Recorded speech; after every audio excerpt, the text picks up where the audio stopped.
This is it. Can't believe we're staying at the Psycho Killer B&B.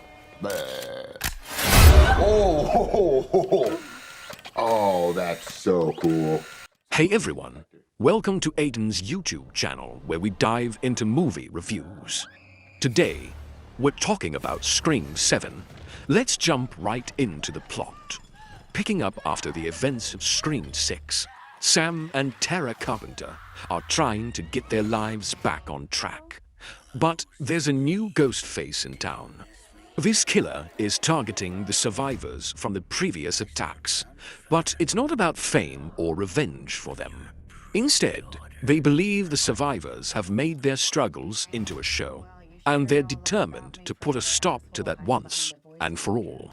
Not hiding, Sydney.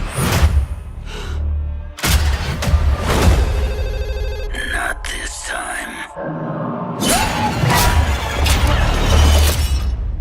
Let's dive into the cast and crew details. First up, we have Neve Campbell playing Sidney Prescott, who's been through the ringer with Ghostface and lived to tell the tale after surviving multiple killing sprees. Then there's Isabel May, stepping into the role of Tatum Evans, who happens to be Sidney's daughter. Jasmine Savoy Brown takes on the character of Mindy Meeks Martin, Chad's twin sister, and Randy Meeks' niece, who has also made it through the latest rounds of chaos. Mason Gooding plays Chad Meeks Martin, Mindy's twin, and Randy's nephew, also a survivor of the recent horror.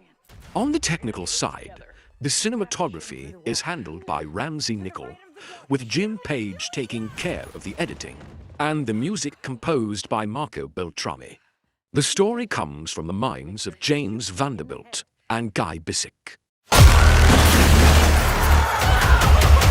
I'm gonna burn it all down. Mother! This is it.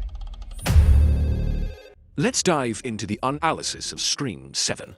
This American slasher flick is the 7th entry in the Scream series, and it's directed by Kevin Williamson.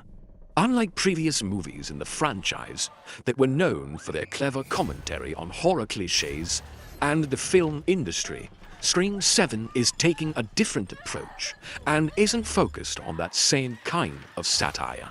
Williamson, who created the original Scream and has been a key writer throughout the series, is back at the helm. He teamed up with Guy Bissek to write the screenplay and worked with James Vanderbilt on the story. Williamson is famous for his work on the first Scream 1996 and its early sequels, Scream 2 and Scream 4, and he has a long history in screenwriting and producing for both film and television. In this new installment, he's making it clear that the focus is more on Sidney Prescott's personal journey and her family, rather than critiquing the franchise or the horror genre itself. One of the big themes in Scream 7, as discussed recently, is Sidney's transformation from a horror survivor into a mother. Neve Campbell, who plays Sidney, describes this as a full-circle moment for her character. This new angle shifts the narrative from just chasing down Ghostface to Sidney now being in the role of protector for her daughter, which adds a deeper emotional layer to the story. So, Scream 7 isn't just another sequel.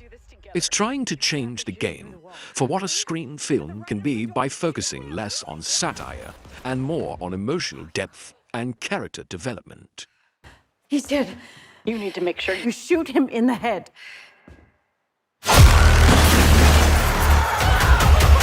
I'm gonna burn it all down. Mother! Now, on the 4th place, we will see the critics of Scream 7. There's a lot of mixed feelings from fans online.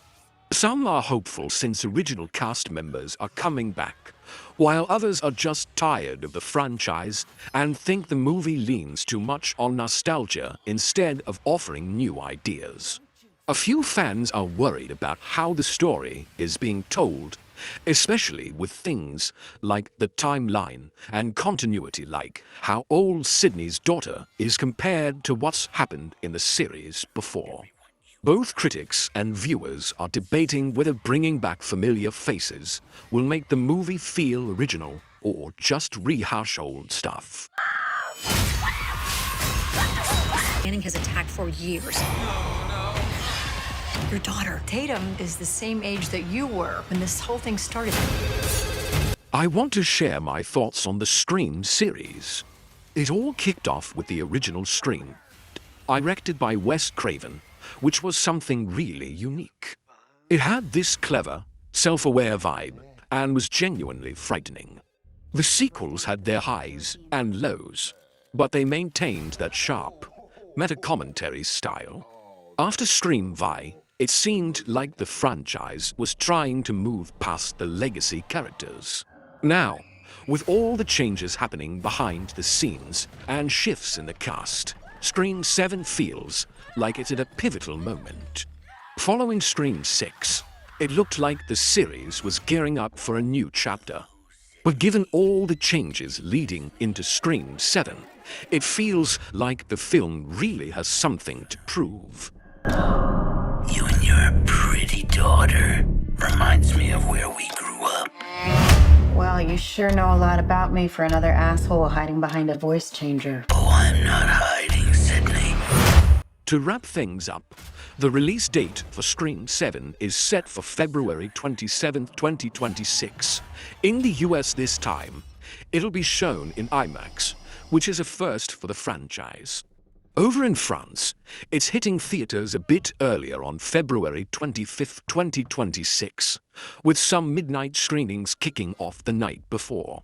I want to be a fighter, like you. If you hurt her. I'm not going to hurt her until you're here to see it. Let's unmask this fucker. All your friends died.